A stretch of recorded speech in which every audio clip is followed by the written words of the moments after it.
CFA Institute. CFA Society Nigeria seeks to promote the highest standards of investment practice in Nigeria and to provide a vibrant community in which its members and other key players in the investment industry can interact and grow. When you have the CFA charter, you're globally recognized. Take advantage today by writing the CFA exam and joining us at CFA Society Nigeria. For more information, visit us at cfasocietyn.org. CFA Society Nigeria, making finance a force for good.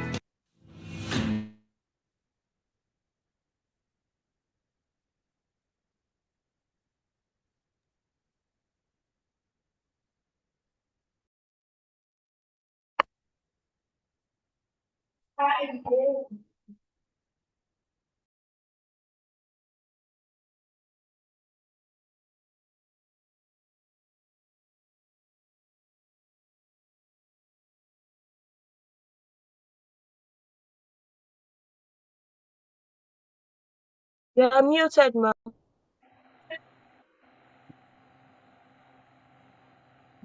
Good morning, everyone. Can you hear me? Apologies. Are you hearing me now? Yes, please. Yes, we can hear you. Thank you. Good morning, everyone. And on behalf of the Board of Directors of our Governors of the CFA Society Nigeria, it is my pleasure to welcome you all to the 9th edition of our quarterly leadership series. My name is Ibukun Oyedeji. I'm the president of CFA Society Nigeria. I'm really excited to have you join this call today for what I believe is promises to be an inspiring conversation. In line with our customs, please, if you're not speaking, please can you mute? Thank you. In line with our custom, please can you share in the chat where you're dialing in from? It's quite encouraging to see our global reach in our society. At CFA Society Nigeria, we're passionate about developing the next generation of finance and investment industry leaders. The quarterly leadership series is one of the ways in which we achieve this by providing a platform. Sorry, I'm going to pause because there's a background noise that's interfering.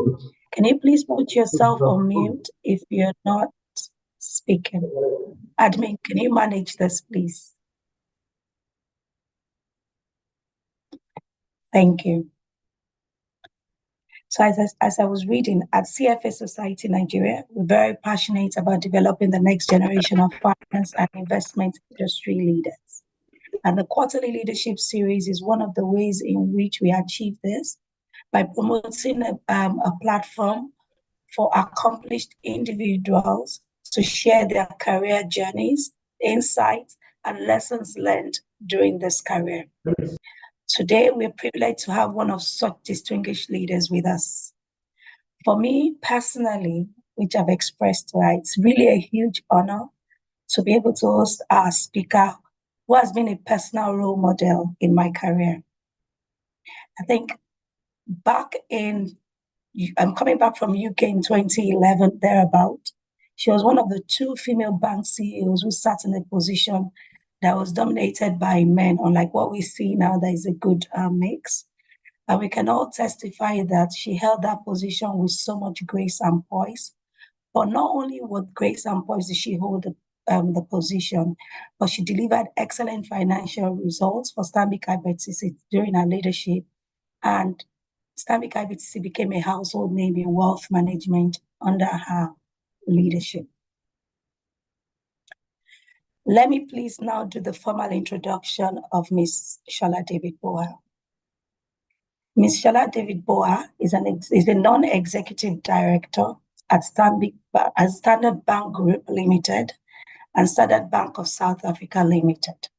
She's also a non-executive director at Stanbic IBTC Holding PLC, a PhD candidate at SOAS University of London. Sola's remarkable career and extensive contribution to the financial sector are truly inspiring. She was the chief executive for the African region in Standard Bank Group, responsible for the group's 19 markets outside South Africa, from 2017 to 2021. Previously, she was the Chief Executive of Stanbic IBTC Holding PLC, a full spectrum of financial service holding company. And before that, she was CEO of Stanbic IBTC. I said that earlier.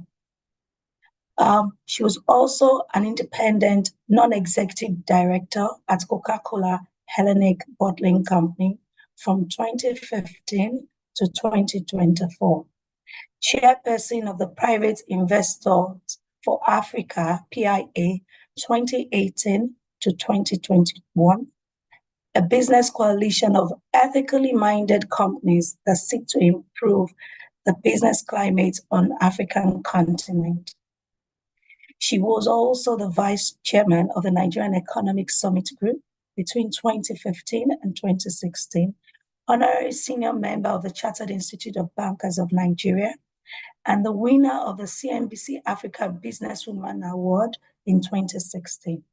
Her qualifications include Global CEO Program, IESE Business School, Spain, the Wharton, USA, CIBS, China, GCP 2016, the Advanced Management Program, Harvard Business School, Boston, USA, an MBA from Manchester Business School between 1982 and 1984. She has a BSc in economics from University of Ibadan between 1978 and 1981. I smile because I'm actually a BSc holder of economics from the University of Ibadan. Throughout her remarkable career, Ms. David-Borha has shattered the glass ceiling and become a true inspiration for aspiring leaders, particularly women in the financial sector. We are incredibly fortunate to have her share her wisdom and a wealth of knowledge with us today. Please join me in giving her a warm welcome virtually by dropping a clap emoji in the chat room. Thank you. Today's event will be moderated by two members of the CFA Society Nigeria, Titi Ogunbesan and Nathan Nwokoro. Titi is the Executive Director of Business Development at Stanbic IBTC Insurance Limited. She is a seasoned financial professional with over 20 decades experience in the industry. She is a chartered holder.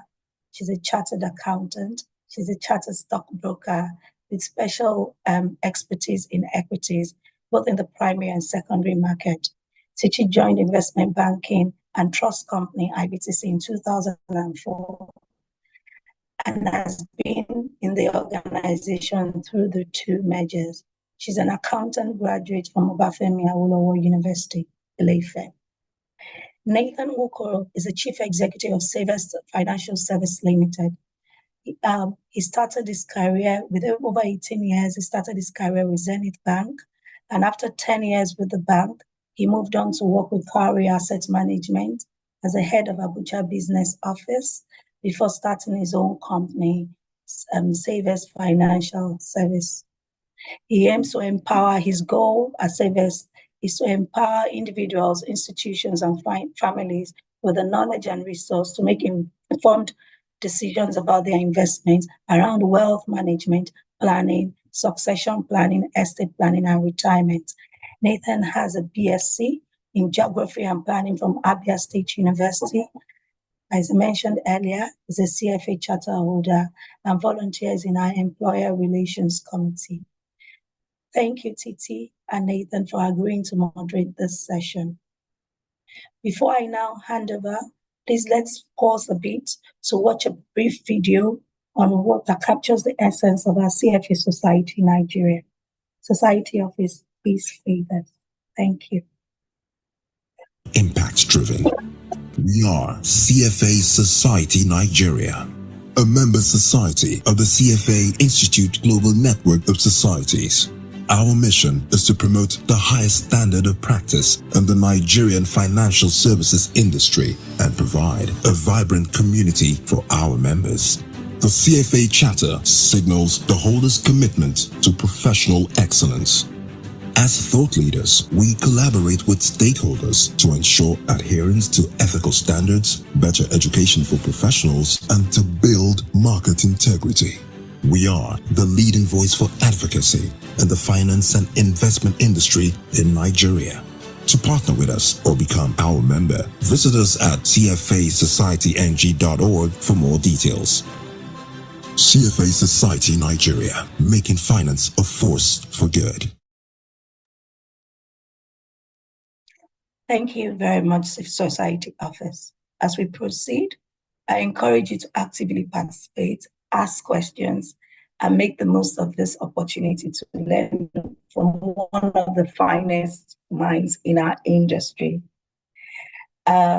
I hope your engagement really leaves you with an impactful session as you will take advantage of the session with her. Apologies on my voice, I'm a bit under the weather, but I'm so committed to this session that I had to come and do it myself.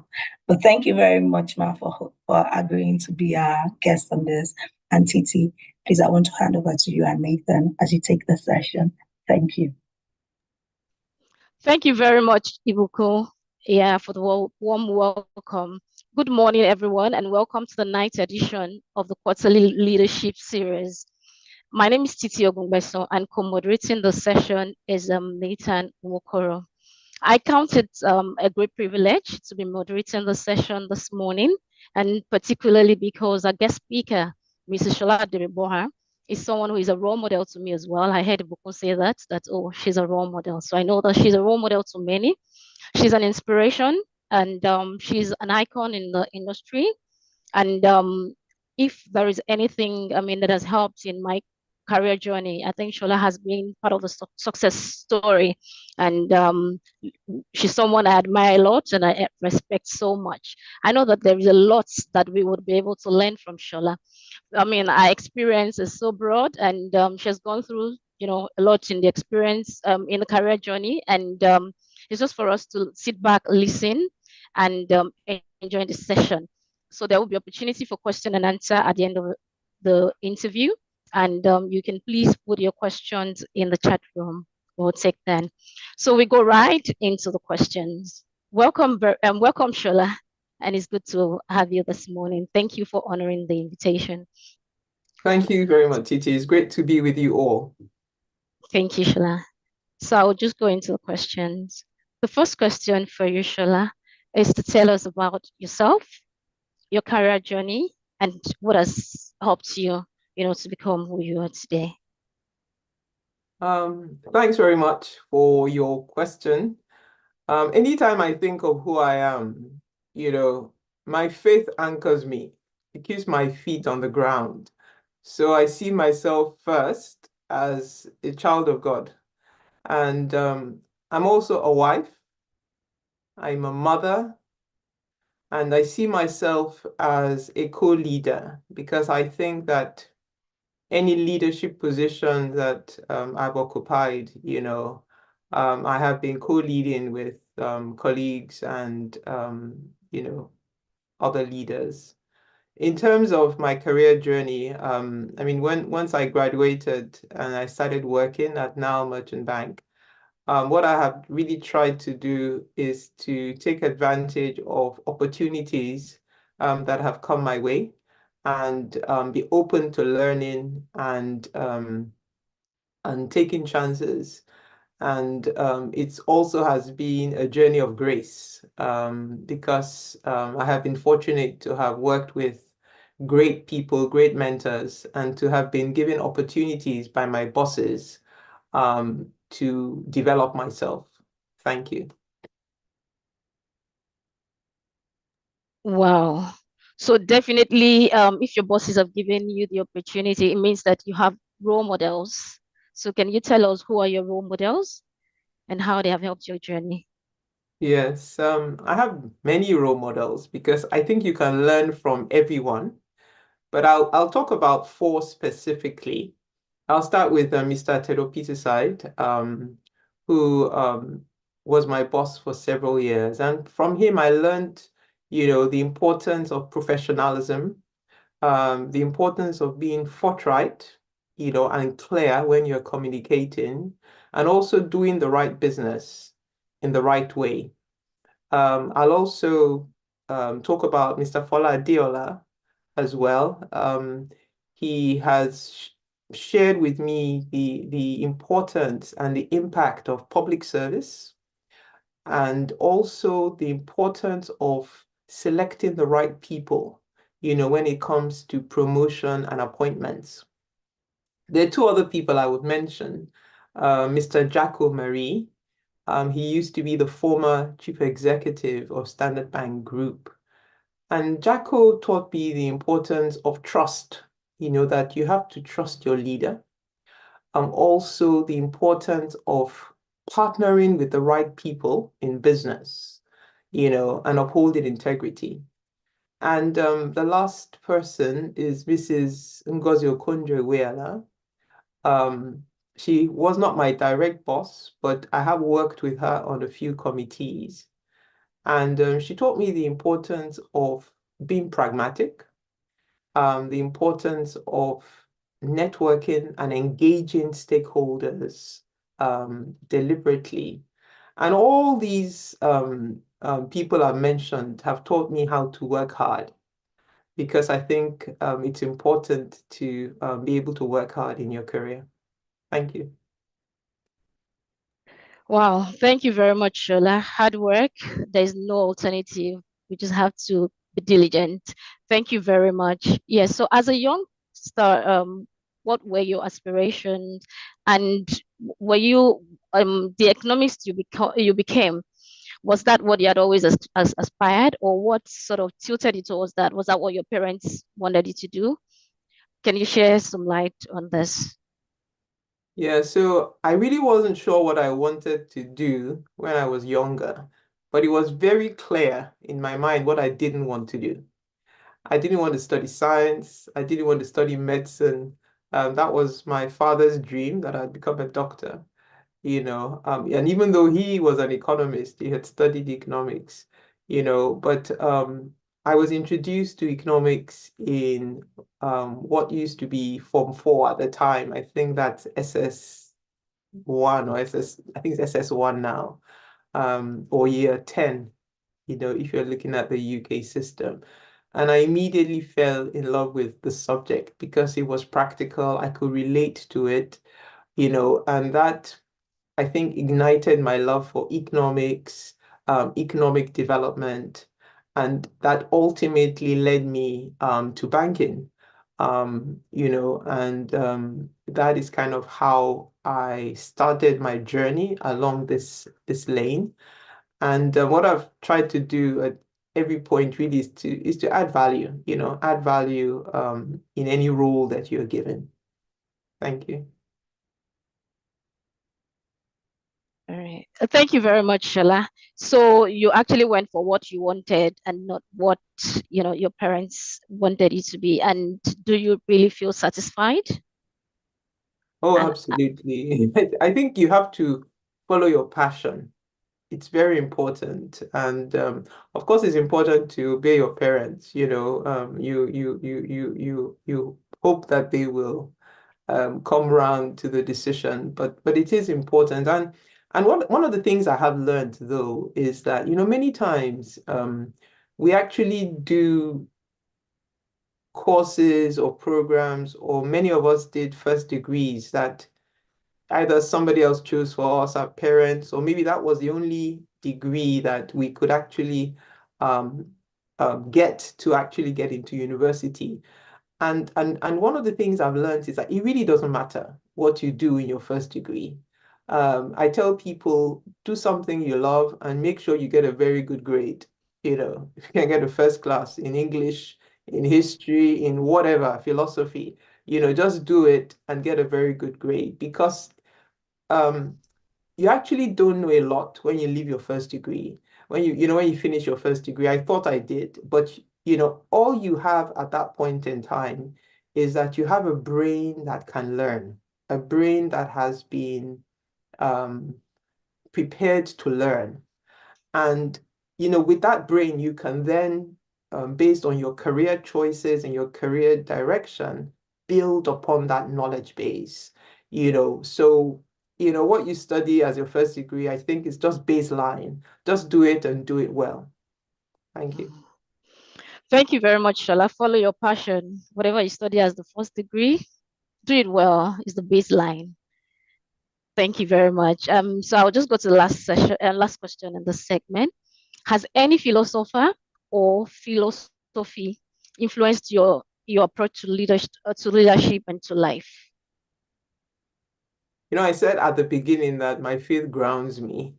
And some of the things my faith has taught me is the importance of servant leadership, the importance of treating customers fairly, of being diligent.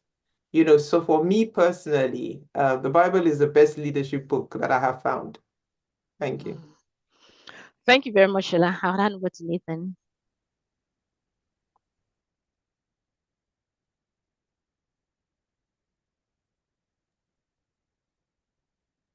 Okay, good morning, Shola, and good morning, everyone. Once again, my name is Nathan Mokoro, and it's very interesting listening to you. Indeed, I think we are very blessed as an industry to have you as someone we can look up to, someone that we can all emulate and learn from your wealth of experience. Let's talk a bit about your leadership. I heard you saying that your leadership style is servant leadership, or your faith makes you adopt that approach to leadership. Will you describe that as your style, your leadership style? What will you describe as your unique leadership style? Yeah, it's a great question. John Maxwell says that everything rises and falls on leadership. And maybe I should start first by talking about what I think leadership is. Leadership is sacrifice. Every true leader knows they have to give up a lot. Leadership is sound judgment. And when I say sound judgment, you consider all the perspectives, you consider the consequences of your decision. You get the best advice, and then you make a sound judgment, in the best interest of the organization and all stakeholders. And leadership is also stakeholder engagement, because ultimately it's about managing stakeholders and making sure that all your stakeholders are treated fairly. And so the way I would describe my leadership style is that it has evolved over the years. When I started out, I wasn't very empathetic. I didn't understand the importance of engagement and engaging with the person, but I have matured over the years. And I would like to say that I am an engaged leader, an engaged and an empathetic leader. That would be my style. Thank you. Okay, obviously you've gone through different phases of the Nigerian banking system, from your days at NAL Merchant Bank to the consolidation exercise in 2004, to the global financial crisis in 2007, 2008, ultimately leading to the Sanusi reforms of 2009, and then your role at Standard Bank, South Africa. I mean, this has exposed you to working with different leaders at different levels. How would you describe leadership qualities? Is it something that is natural? Is it innate? Or is it something that is cultivated as learned skill along the way? So I think it's a bit of both. I think everybody has leadership qualities to some degree. Maybe some might have more than others, but everybody has to develop their leadership qualities. Everybody has to become better leaders. more effective leaders. And, the journey or the history of the banking sector in Nigeria that you described talks about the importance of adaptability as a leader. So a leader must have the capacity to adapt and change, and ensure that the organization that they are leading is also evolving. Because your ability to evolve, your ability to adapt is a competitive advantage. It's those organizations that learn fastest and adapt, that eventually survive and are in a stronger competitive position. So I think that's one.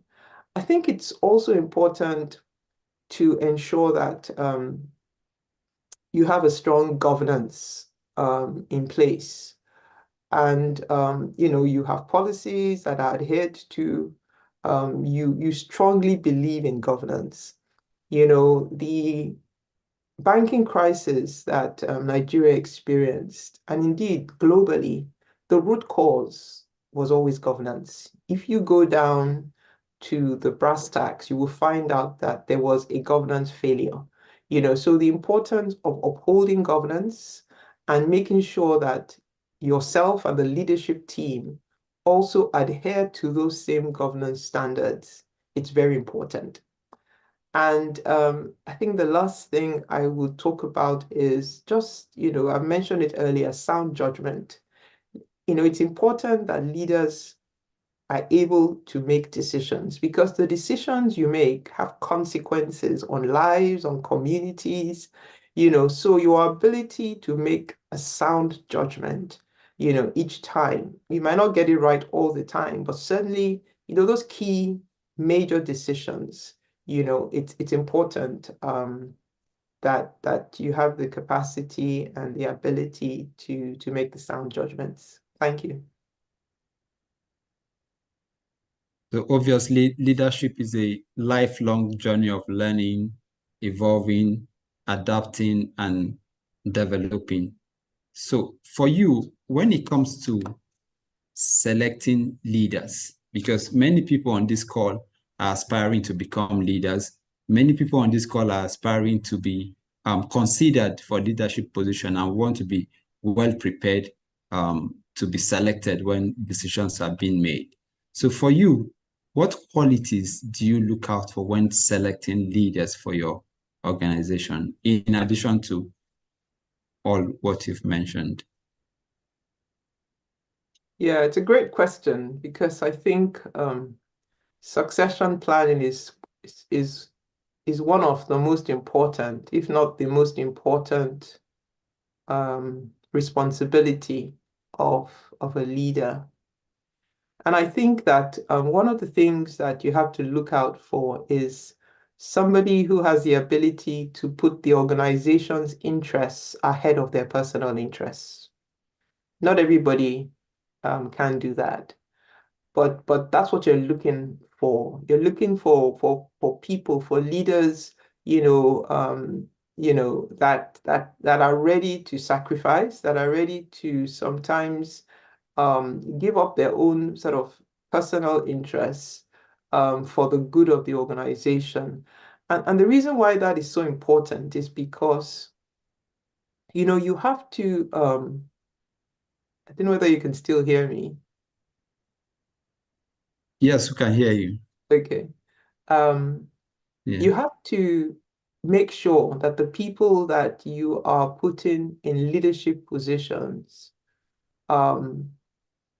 take decisions that are for the benefit of the whole, because you are entrusting people's lives and people's careers. You're entrusting the future of an organization to a person, a leadership team. And you really must be comfortable. You must be sure that, the person will take the right decision for the organization at any point in time. Thank you. Okay, so what I hear is that leadership comes with sacrifice, putting the organization and the welfare of others before your own.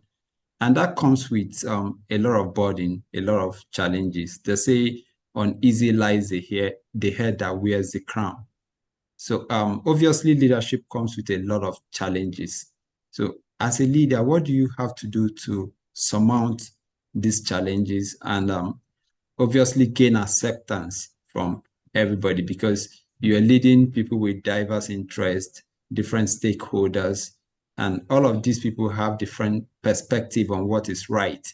So how do you bring all of this together and gain wide acceptance as a leader? Yeah, so, one of the important responsibilities of a leader is engagement, engaging all your stakeholders. And this is work. It's not something you do as an add-on when you're less busy. It's something that you have to include as a core part of your job, stakeholder engagement. And, you must have been doing this consistently. You must know them, they must know you. You must be able to address any concerns they have, so that in a crisis, you know who to call. In a crisis, you can't just be trying to find out, what's the phone number of this or what's the name of the head of some agency. You should know all of this, if you have been doing your work, so it's very important, stakeholder engagement as a core responsibility is very important. Knowing who to call at a critical moment sometimes can determine which way an issue goes, can determine the outcome. So that's very important. And I think in terms of challenges, making sure you follow governance, because many times in a crisis, there's a temptation to set aside laws or policies, etc. But, in a crisis, the solution is follow governance. Even if it's a governance problem, you still have to follow a governance route to resolve it. And you'll find out that when you do that, it actually strengthens the organization. It might seem tough or difficult at the time, but you will find out that if you follow a governance process, that you come out stronger at the end of it. And, governance evolves. So if you don't like a particular policy, you can always change that policy, but you need a policy, in my view, to progress in a way that is sustainable. So those are the two things I would say. Thank you. Oh, I mean, it's a pleasure listening to you, your wealth of experience, and obviously your accomplishments. And I would say that you kind of have paved the way for women in this industry. Today, we have about 11 women CEOs in the Nigerian space. And I know that gender diversity is something you are really very passionate and vocal about, something I've heard you talk about on different forums. And looking at Africa as a whole, and even Nigeria in some sectors, for instance, if you look at our National Assembly, women have only about 3.6% representation in the National Assembly in Nigeria. So there's still a lot of work to be done, despite the progress we have made with people like you leading by example. It's the same story with a lot of African countries like Cote d'Ivoire, Egypt, Morocco. We still have underrepresentation of women in the financial sector, boardrooms. Although we've seen progress in countries like Kenya, South Africa, and of course, Rwanda. What do you think we need to do more to ensure that we have better women representations in different sectors, especially in our industry? Well, in my experience, what has worked has been setting targets. If you actually set a target, what that does is that it focuses the mind of everybody, to try and meet that target. and you might not achieve it immediately, but it focuses the mind. And, you would see that in the Nigerian banking sector when the central bank at the time when Governor Sanusi was governor, Lamido Sanusi, he set targets. There were no sanctions associated with the targets, but because it was a regulatory target, it now became a subject of discussion in boardrooms, and you could see the improvement in the gender representation from that time onwards up until now. And it's wonderful that we have so many female chief executives of financial institutions today. And hopefully, that trend will continue. So number one, set targets. It helps to focus the mind. I think the second thing is within organizations, you have to be quite deliberate in addressing development gaps of future female leaders. So if you think that this female manager has a particular gap, then address it directly. Maybe they need to go on a particular program, or they need to get a mentor, whatever it is, or a coach. Address it directly so you can close those gaps. And the third thing really is that you have to take a risk. Many times I've been in meetings where we're discussing succession, and when it comes to the women, you'd hear people say things like, oh, she needs 2 or 3 more years, she needs more time, etc. And you have to be ready to take a risk. Once you have ticked all the boxes, and you're not talking about dropping the standards, far from it. You uphold the standards, and then you take a risk on who you think will best fit a particular position. And I think those three things will help us achieve, a much more gender diverse continent, country, and sectors. Thank you. Thank you. Thank you so much, Shola. And I will hand it back to Titi to continue. All right, thank you, Nathan. Yeah, so Shola, we'll just go to questions around your career now. So the first one would be for you to share experience and moments from your career that has shaped your leadership approach and decision making. So some of the decision making process that you go through now, are there moments or events or things in your career that have shaped it? Just share with us. Thank you. Yeah, I'll talk about two events. I think the first one was the time when we faced a regulatory challenge, where the regulator felt that we had incorrectly stated our financial accounts. And it was a very difficult period. It was huge reputational risk. But what it taught me was the importance of stakeholder engagement, because I had to engage with so many stakeholders in government, in the industry, basically stating our position and trying to convince people that we hadn't done anything wrong. So stakeholder engagement was very important. I was going to Abuja, I was meeting people day and night. I didn't do anything unethical, but just what was required in terms of stakeholder engagement showed me the importance of engaging with stakeholders. And also, we adhered to our governance processes very strictly. We didn't deviate from it at all. I mean, and in the end, we arrived at an out-of-court settlement because we had actually gone to court at that time. But it taught me those two things, that, you've got to engage with stakeholders, and you shouldn't drop any governance standards, while you're trying to resolve an issue.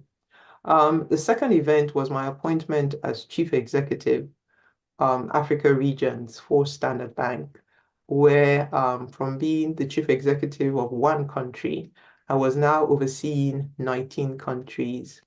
And just the challenge of managing multiple stakeholders, across sub-regions, East, West, Central, and Southern Africa, really exposed me, stretched me, expanded my capacity to adapt and change and also learn, because I had the opportunity to learn from many different cultures and many different colleagues.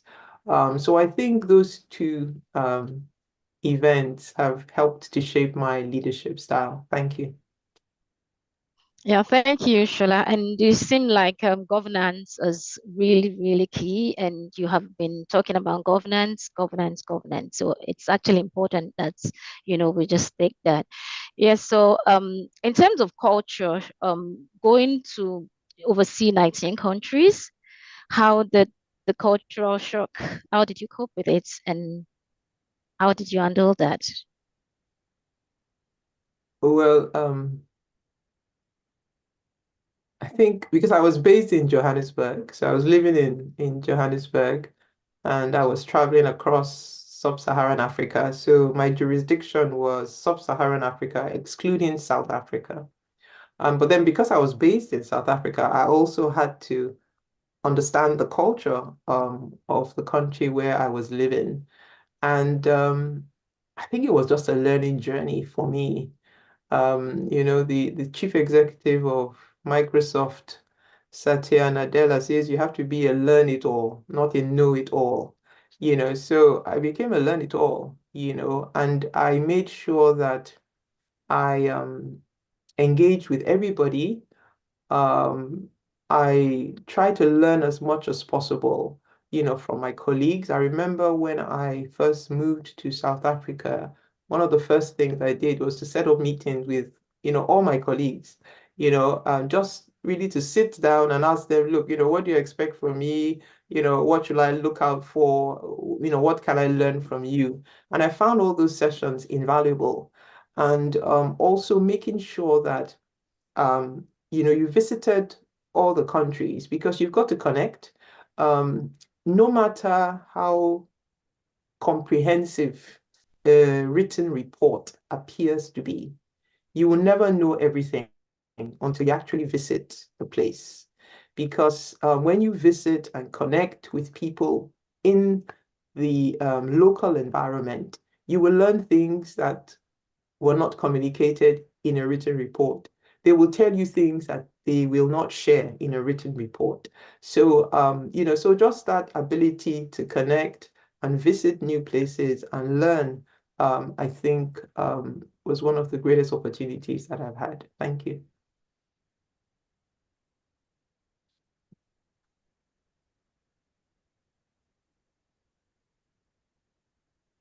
Thank you. Apologies. Yeah, thank you, Shola. Apologies. Yeah. Yeah, thank you. That was quite comprehensive. So I just wanted to find out that aside the regulatory challenge that you had spoken about earlier, were there other challenges that you faced, which was more related to your gender? I imagine that at that time, in most of the boardrooms, you probably were the only female. And so were there challenges that came with that, and how did you handle that? I wouldn't really say that I've had many challenges due to gender. I think the only one I can remember is very early on in my career, when my name was dropped from attending an overseas training program, and a male colleague was put in my place. And, it was resolved, eventually. I think the following year I was now, um, um, you know, allowed to go on that same program.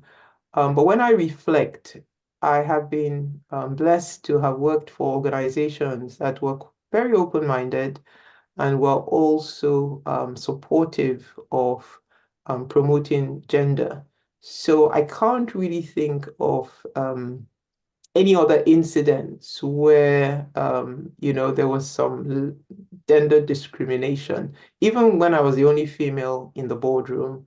And I think it's important that as female executives we try not to get distracted, by whether it's office politics, whether it's gender issues, but focus on adding value, and making sure that, our voice is heard in a way that contributes to moving the organization forward. Thank you.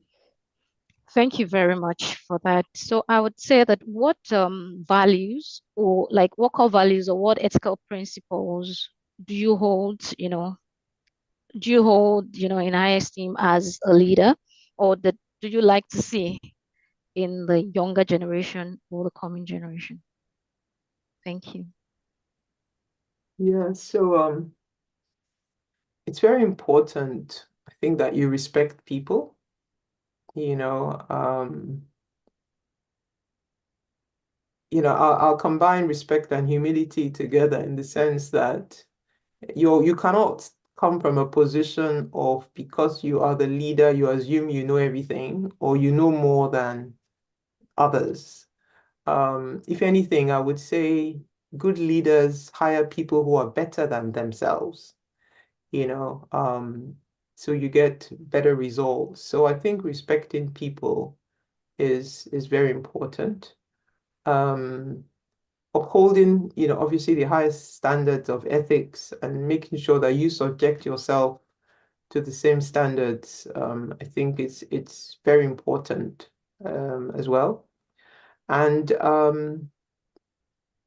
you're just making sure there's a shared vision, that there's transparency in how you conduct yourself and how you conduct your affairs. I think it's John Maxwell that talks about there's only integrity. There's nothing like, corporate integrity or personal integrity.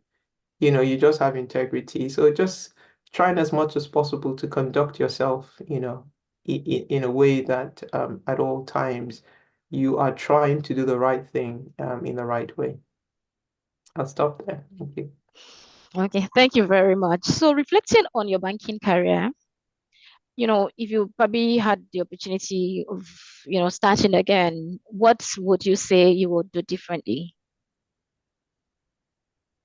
I think I would probably take advantage of more opportunities. I remember there was a time when I was invited to join a board and I didn't consult widely enough and I basically rejected it, and I regretted it because it will have exposed me to another area of finance and also widen my network. So I think maybe taking advantage of more opportunities and also starting financial planning earlier, so your personal financial planning, it's good to start as soon as you can when you start your career, not later on in your career. So I think those are the things that maybe I would have done a bit better if I had the other opportunity. Thanks. All right, thank you very much. Yeah, so you are currently doing a PhD at the moment. Mhm. Can you share with us the motivation and why are you at 60 plus looking at getting a PhD? I mean, some of us after secondary school, you're like, no reading again, after university, so what's the motivation? Yeah, so I think it's just to learn more. And I think whether it's a PhD or any other course or program that you are studying, it's just developing yourself.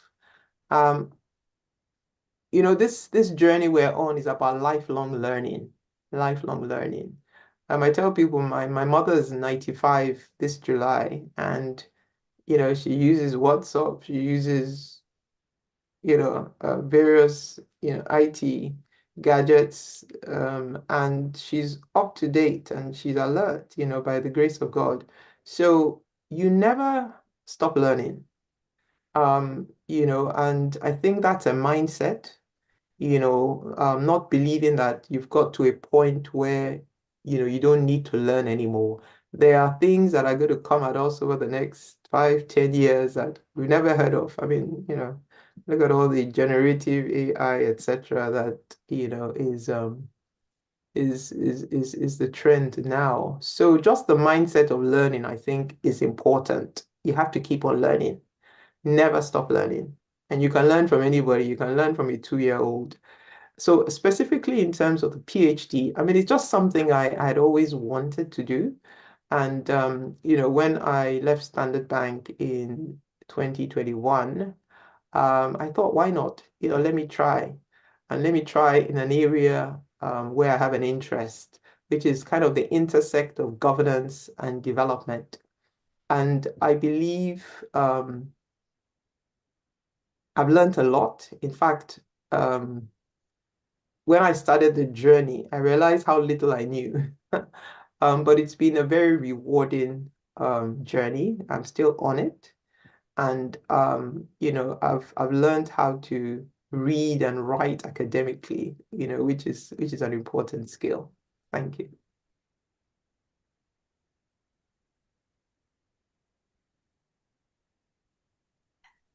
All right, thank you very much for that, Shola. And the final question in this session. So I just wanted to find out, have you had any setback or any challenge that you have encountered in your career? And what lessons have you learned from them?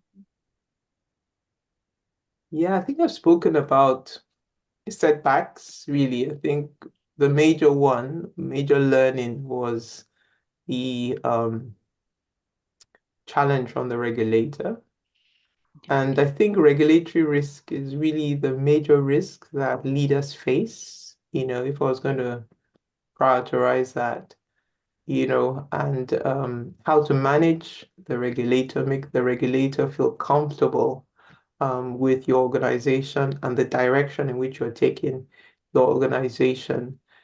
So apart from that, I don't think I can recall what I would call a setback. I've been greatly blessed in my career, and I've had the opportunity, like I said, to work with amazing people and to be given opportunities to take on amazing roles where I have really grown and learned a lot. Thank you. Nathan? All right, thank you, Titi. Thank you, Shola. I'm sure that our listeners, the audience today, have learned a lot in this less than an hour session, and we'll still have a lot of grounds to cover in the next few minutes. I mean, you have achieved so much, and I can't imagine that it all happened by accident. Obviously, there was a solid foundation behind all of this. I hope you can hear me. Yeah, I can. I can hear you. Okay, yeah. You had a diplomat as a father, and that meant traveling extensively. It must have shaped your worldview in some ways. Can you share with us how that has impacted on your career all these years?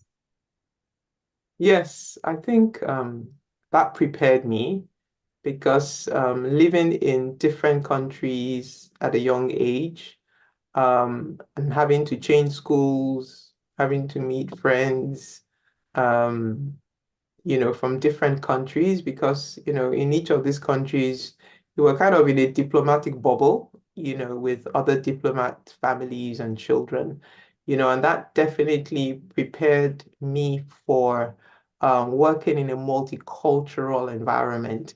In fact, I would say that it kind of put in my DNA a desire to always be in a multicultural environment. And I remember when I came back from my MBA and I was in Nigeria searching for a job. Some of the interviews I went for, I would go to an organization where, they spoke in the vernacular, and you could tell that all of them came from the same ethnic group, I actually got an offer from one such organization, which I rejected. And I realized that I was very uncomfortable in an organization that was monocultural. So I think that my childhood experiences certainly helped to prepare me for a multicultural environment. Thank you. And I can say that that has paid a whole lot of dividends for you and your career.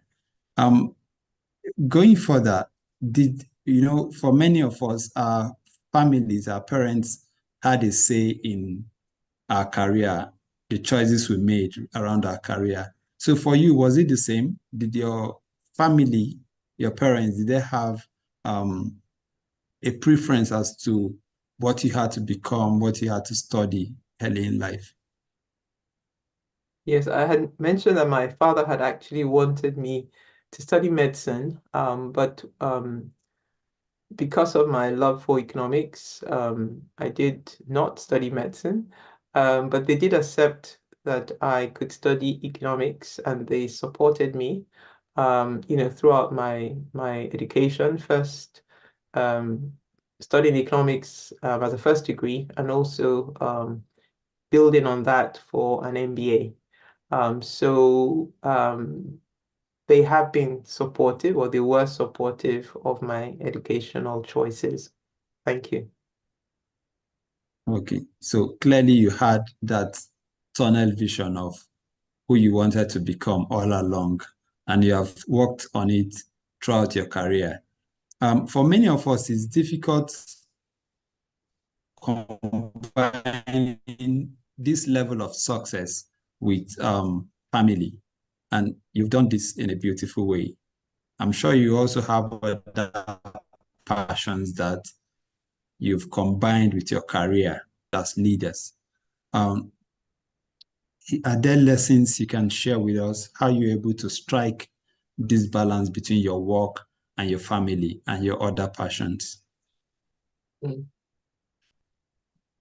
Yes, I think definitely I've had a very supportive family, a super supportive husband, a supportive network between my mom, sister, my nieces, all providing support, and also having a good support structure, in terms of domestic staff. All of this enables you to create some type of balance. But the truth is, I don't think you can ever really get the right balance, as a chief executive in an organization. And the reason I say that is because an organization is a living being. It changes, it moves, it evolves.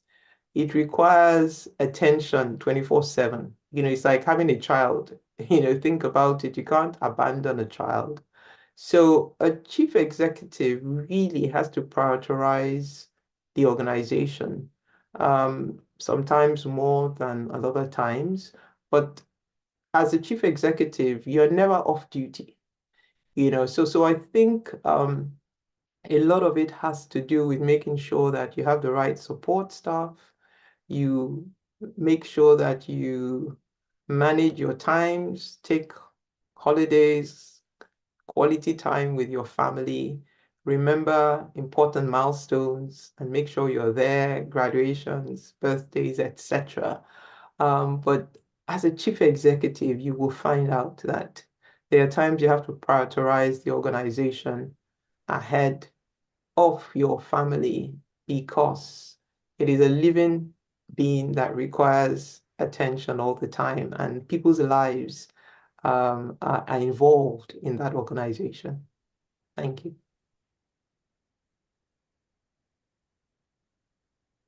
Okay, thank you, Shola. And a quick reminder to everyone on this call that we can send our questions to the Q&A box. I'll hand it back to Titi to round off this discussion. Thank you very much, Nathan. Thank you, Shola, for all of the answers. Yes, so what advice would you give to the younger folks, especially the females, on career progression, considering what you have done with your career? Thank you. Yeah, focus on adding value. Just focus on looking at ways that you can add value and you can develop yourself. I never woke up and said I wanted to be chief executive. I'm not saying that I didn't want to progress in my career, but I didn't wake up and say I must be a chief executive. I think adding value and making sure that you are a valuable contributor to your organization's success best positions you to be looked upon as a potential chief executive, as a potential leader. Making sure that you are aligned with the organization's values, with the organization's vision is critical because, you know, in terms of succession planning and saying, hey, who are we going to hand over this organization to? You've got to make sure the person understands. And the person understands the principle of interdependence, for instance, which is linked to sound judgment, because everything you do has consequences. So knowing that, look, before you take a decision, you must widely consult. You must make sure that that decision is in the best interest of the overall organization. So it's very important that your focus is on adding value, it's on contributing and making sure that you're making decisions in the best interest of the organization. I think that gives you visibility and obviously speaking, you have a voice, so your voice must be heard. So, like I said, you've got to contribute in a way that adds value.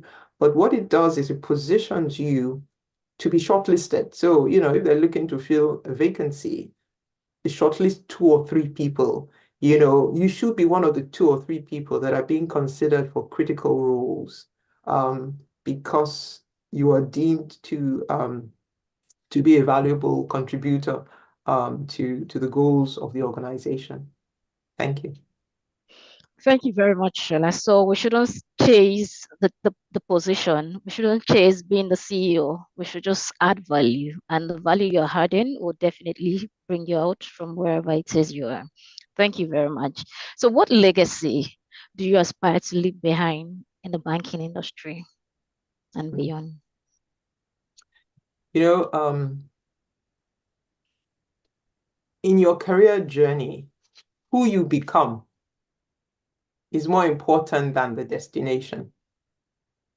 And the reason I say that is because things can happen that basically can make you become more cynical, can make you bitter or hardened, can make you proud, can make you arrogant. And ultimately, it's about character. Ultimately, it's about who are you and who have you become on this career journey. And I think that is the legacy I'd like to leave behind, that you can actually still be yourself, because still be your authentic self, continue to do things the right way, continue to develop and build on yourself, as well as become a successful leader, so you can do the right thing in the right way, and you can become successful. I always say leaders are dreamers and visionaries. And you find out that people who are cynical actually don't get very far. So you need to protect your heart and make sure that you are not becoming the wrong type of leader as you progress on your journey. Thank you. Thank you very much, Shola. So after the PhD, what next? Where do you see yourself next in your journey? Well, I don't have a definite plan yet or a blueprint, but I do know that I will continue to add value in one way or the other. And like I said, my interests lie in that intersect between economic development and between governance. So I'm sure I would find some way of applying that, going forward. Thank you. Wow, thank you, thank you, thank you. It's been a very useful 1 hour. Yeah, the last 1 hour has been very useful spending it with you. And now we will move to question and answer from the chat room. So thank you very much, Shola, and we still look forward to getting more from you with all of the questions in the chat room. Okay. So, okay, there's a question here. Yes, you were at now, but most part of your career was at Stanbic IBTC Standard Bank. Why did you stay so long with one organization? Yeah, it's a great question. And I spoke earlier about making sure that you're learning and growing in your career. And I think the structure of the organization that I worked in, which was a financial services organization that spanned the full range of financial services from retail to investment banking to asset management, insurance, etc., and also had a footprint across Africa and even internationally on other continents, actually gave me the scope and diversity that enabled me to remain in that organization. So I occupied different roles, and I was learning and growing and developing as I went along. So even though it was the same one organization, it was several jobs within that organization. So I think that's why I was able to stay that long. And I think the second thing was I was comfortable with the leadership of the organization. I always say that if you have a concern with the leadership of an organization, you have concerns that they wouldn't make the right choices or they don't have the right judgment, then you actually shouldn't be in that organization.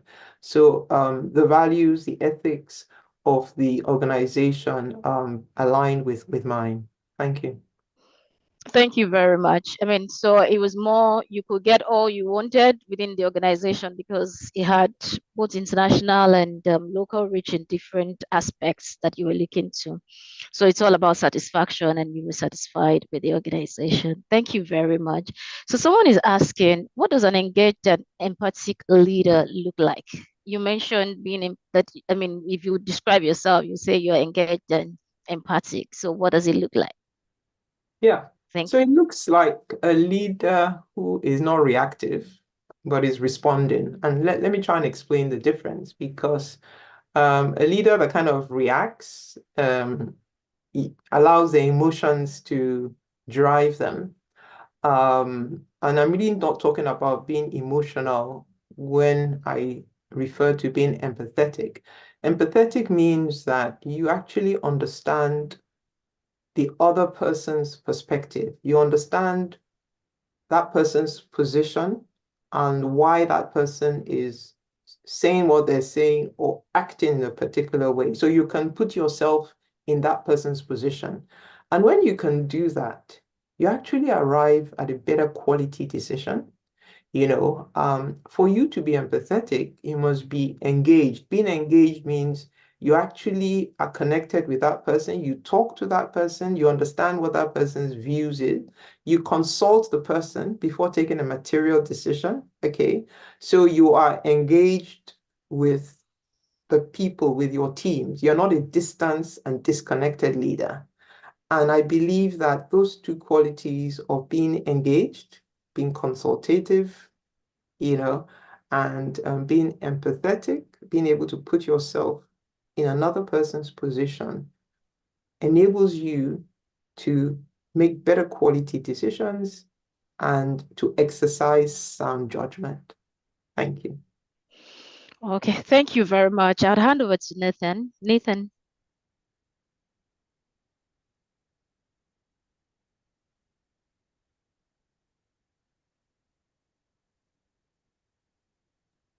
Titi, it looks like Nathan is struggling with his network. Can you please just continue with the questions till he gets a hang of it? Thank you.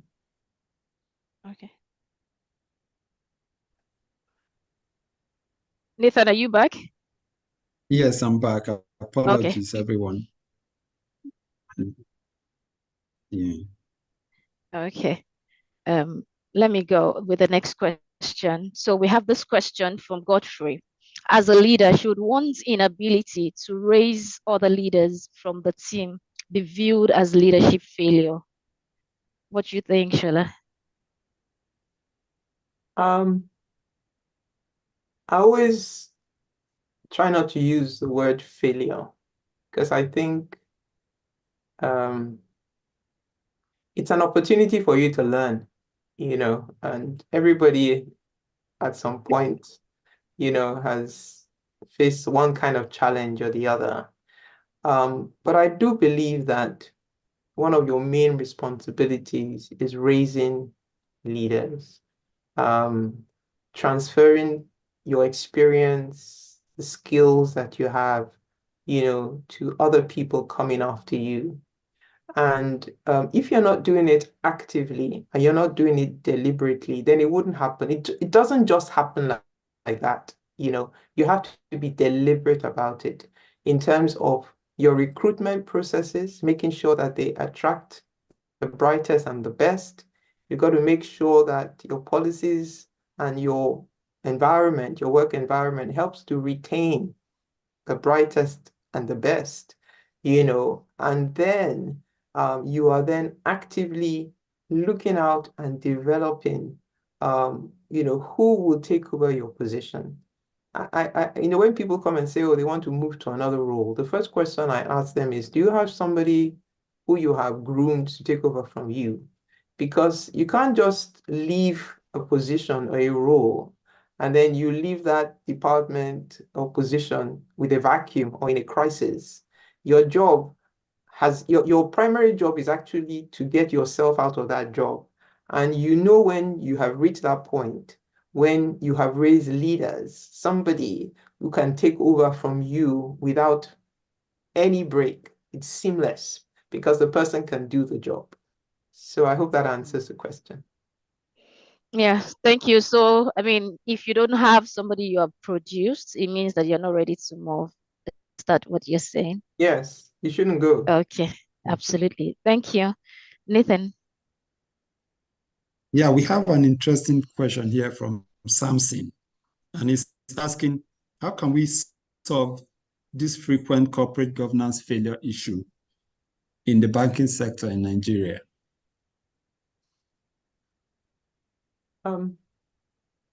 So I believe it's less frequent now than before due to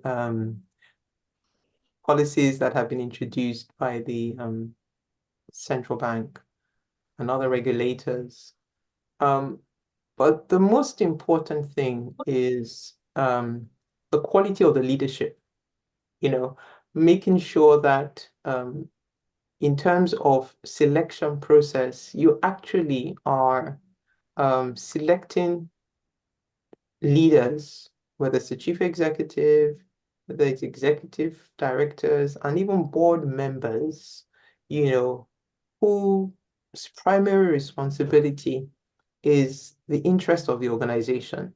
Because governance failures arise when other stakeholders prioritize their interests above the interest of the organization.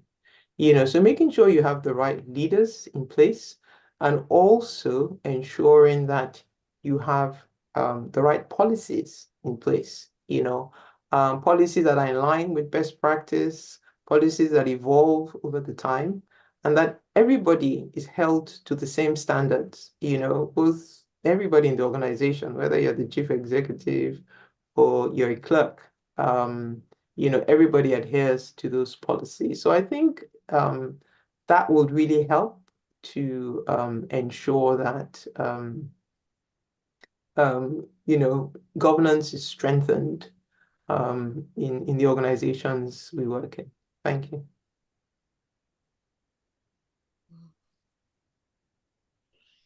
All right. Thank you very much. Go Okay, on, so the Titi, next go on. question is from Audrey. And the question says, how do you recognize the point where you have stayed too long in one company? Does your leadership style change depending on the organization or team? It's a good question. I think if you have stopped growing and there are no other opportunities for further growth, it's probably a good time to consider other options. So it's growing, and it obviously depends on what stage you are in your career.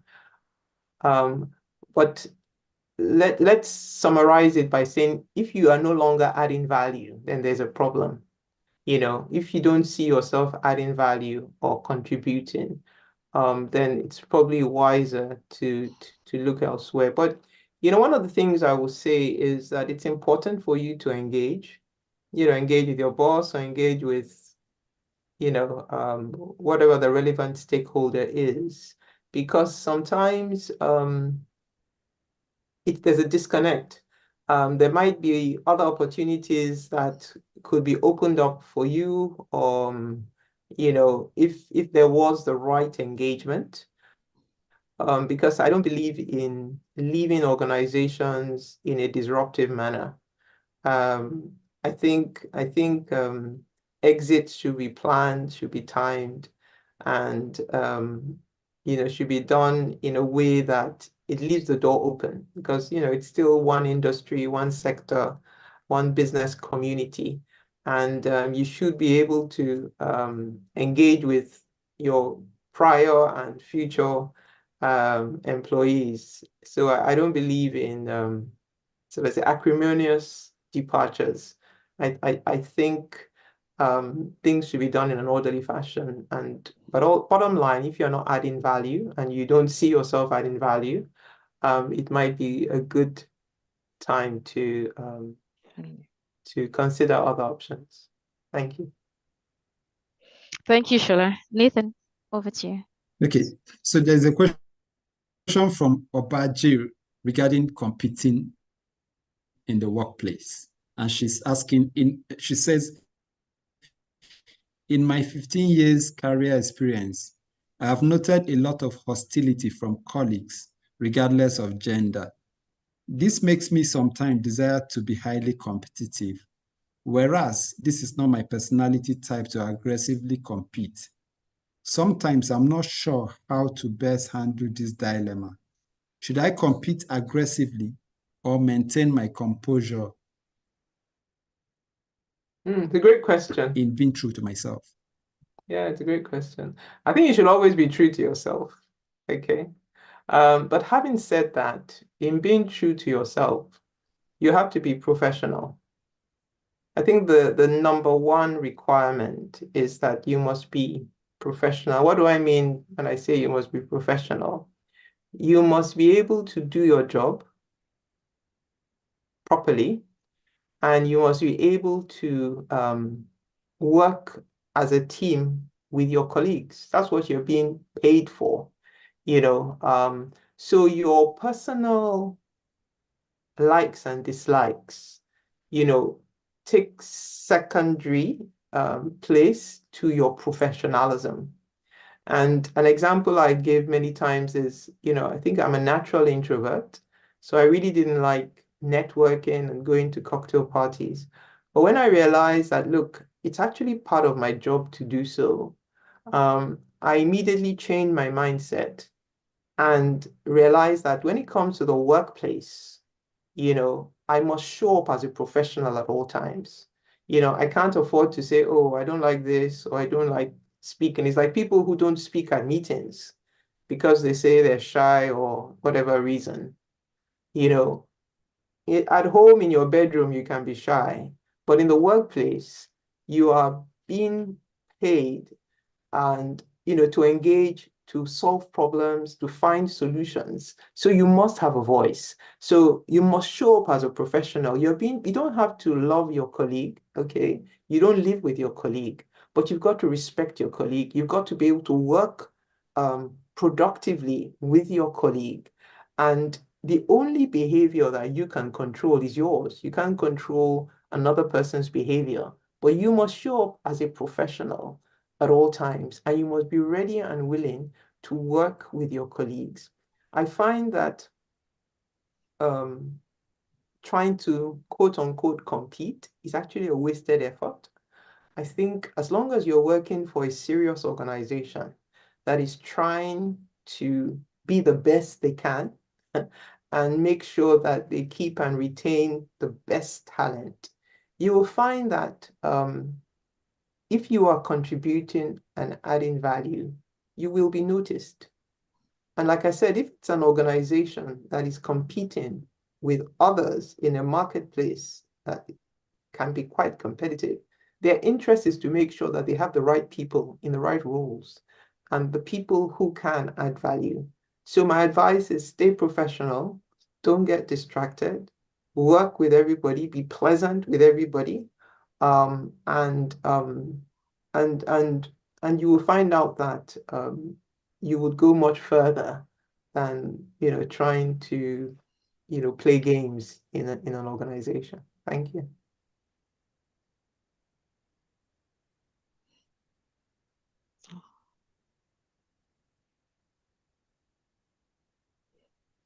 Thank you, Shola. Yeah, so the next question, we'll just take two questions together now. So this is from Kola. What do one consider in joining a board of directors? You said earlier that you regret not joining one. The next question from Chere. Thank you so much, Ma. I have learned a lot. My question is, in the course of your career, have you ever had the imposter syndrome? Have you ever felt you are not fit or qualified for a higher position, even when people around you feel you are? Thank you. Two great questions. I think the first one, because in the same way that I didn't take on a position, which I later regretted, there were two other board positions I was offered, which I rejected, and very happy I did.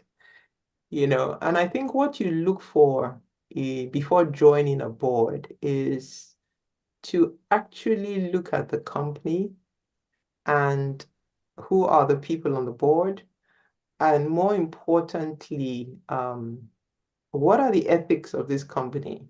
Do they try and do the right thing? Now, whether it's in our personal lives or in organizations, there will be times when things go wrong, either due to mistakes we have made, sometimes due to things that are beyond our control, but things do go wrong. But the issue is, how do I resolve them? Is when things go wrong, does this organization try and resolve them in the right way, or are they not seen to be doing the right thing? So I think you have to do due diligence before joining a board, and just make sure that the organization is well governed. It's not being overrun by some big influence on the board, or a founder that is trying to exercise undue influence. But it is properly governed, and it might not be there yet, but you're seeing progression in terms of what it is trying to achieve or what it is trying to become. On the second question, I don't think there's any role that I've taken on that I felt that I could do the job. Or in the sense that, so whether it was acting as a chief executive or in Nigeria, or, for Africa regions, I actually did feel the job was bigger than what I was qualified for. But the truth of the matter is, even though you are afraid, you move forward with courage. That's the best way I can put it. Because, think about presidents. There are many people who, if you look at President Obama, the first time he was becoming a president, he had never become a president before. So you're never, I wasn't the chief executive before I became a chief executive. So there's always that hesitation. But you go forward, and you go forward. Why are you going forward? You're going forward because, first of all, other people think you can do it. Okay, so they have confidence in you. Secondly, if you go forward with a mindset that you are willing to learn, okay, that helps you. And then thirdly, you are convinced, or you know that this role is not about you, because ultimately leadership is not about you, it's about others. It's not about you, it's about the impact you make in the lives of others, the decisions that you take that affects others, how your organization impacts others. And with that realization, and trying to do your best and learning as much as possible, you will find out you're fine. So don't be afraid to take on new opportunities. There's always a first time to do something. Keep on, I would say, just go forward, and whatever gaps that you think there are, you just look for the support to address it. The last thing I would say on that is also, you will never have all the answers. At the time an opportunity comes up, and I find many times, I think particularly with women, when they are given an opportunity to take on a role, there's always, oh, but what about this? What about this? How am I going to handle this? And all the reasons why you can't take the role come up. But if the role is right, the correct thing is for you to take it and then work with your bosses and the organizations to see how they will help support you address those other things. I remember when I moved to South Africa, there were many unknowns. I wasn't sure whether I was going to take my children to South Africa or leave them in Nigeria, or, take them to the UK. But what I did was first go myself, let me first go and settle down. And then, we took the decision later. So the point I'm making is that please don't shut opportunities or shut off opportunities because either one, you think you're not up to it, or because, there are lots of issues that need to be addressed. Those things can be dealt with. The most important thing is that you are ready and willing, and you have the courage to learn. Thank you.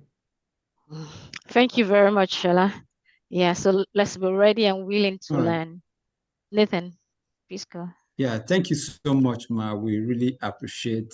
And unfortunately, we have come to the end of this segment. We still have a lot of questions coming in, but we don't want to take more of your time.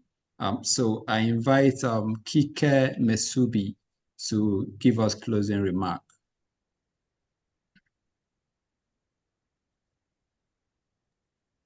Thank you, Nathan. Kike, Good hope afternoon, I everyone. pronounced your name well. Yes, you did. Can you hear me? Right. Yes, we can hear you. Okay, awesome. Thank you. Good afternoon, everyone. Thank you, Shola. But just before I give the vote of thanks, Shola has said a lot, and we're on the 9th session of this leadership series. I would like for us to take a minute and write down that one thing she said today that has inspired us, that we're going to take away from this meeting and imbibe into our daily life. So I'll give us 1 minute to do that.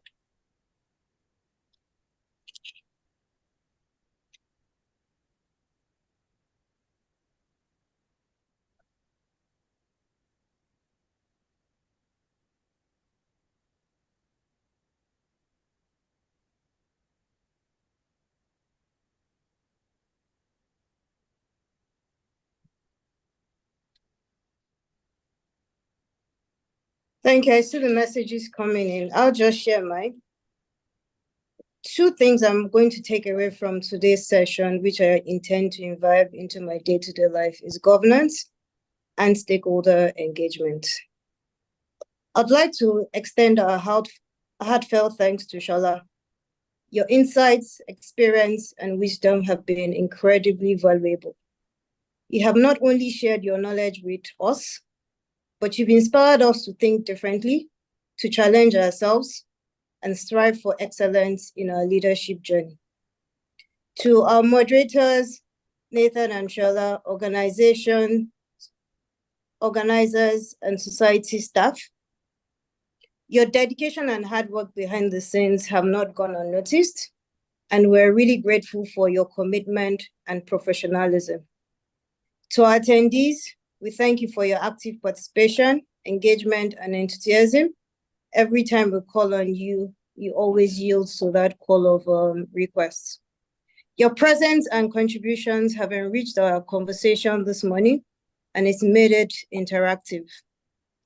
We hope you leave with valuable insights and renewed motivation to apply what you have learned today, hence my call to action. We've done a couple of this.